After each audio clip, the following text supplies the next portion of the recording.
We're not just looking for a time criminal, we're looking for a Loki, a variation of this guy.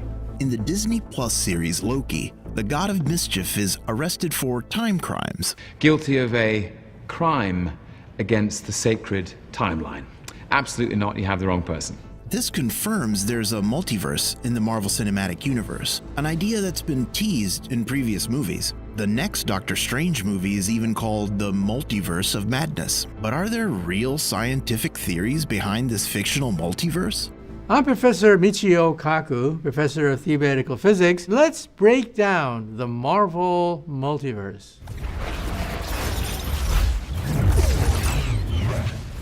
In the first episode of the series, Loki goes to time jail and is subjected to this adorable cartoon orientation video. Countless unique timelines battled each other for supremacy.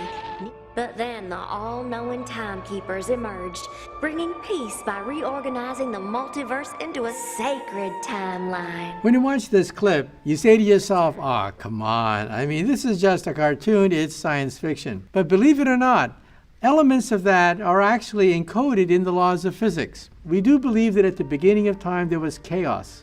All these world lines colliding, quantum fluctuations taking place everywhere. And out of that came our classical world, our Newtonian world. Isaac Newton said that time is like an arrow. It fires in one direction, never deviates. Einstein comes along and says, no, the timeline is not an arrow, it's a river that can speed up and slow down.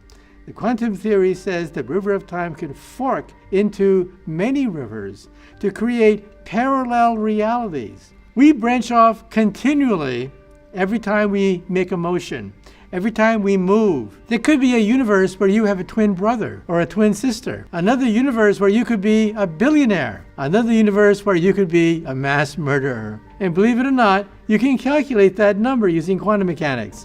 All we physicists can do is calculate the probabilities that these universes can exist.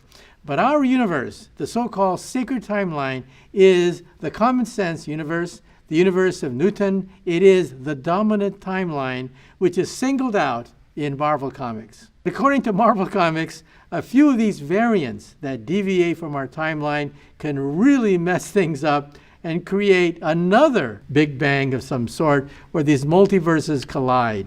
Right, but does the multiverse really look like a bunch of squiggly lines? There are two ways of visualizing the multiverse. One way is to look at this long timeline where we have the past, the present, and the future, and like a tree, branches keep coming off.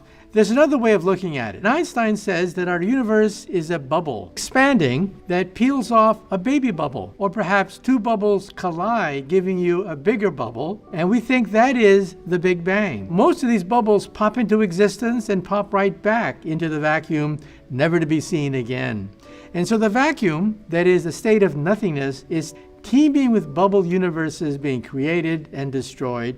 And that's why Stephen Hawking called it the space-time foam. Out of this space-time foam, the chaos of all these different timelines, one bubble just kept on going, and that is our universe, or in the Marvel language, the sacred timeline, the Newtonian world that we see around us. All right, so surprisingly, Marvel's cinematic universe and contemporary physics theories seem to align here. But where do they deviate? It deviates on the question of the TVA. On behalf of the Time Variance Authority, I hereby arrest you for crimes against the sacred timeline. The TVA are time cops. They are the time variance authorities. They pick out variants who will create their own timeline, which will gum up the works and create a collision between multiverses. Well, to the best of our knowledge, there is no TVA. We are from the future, right?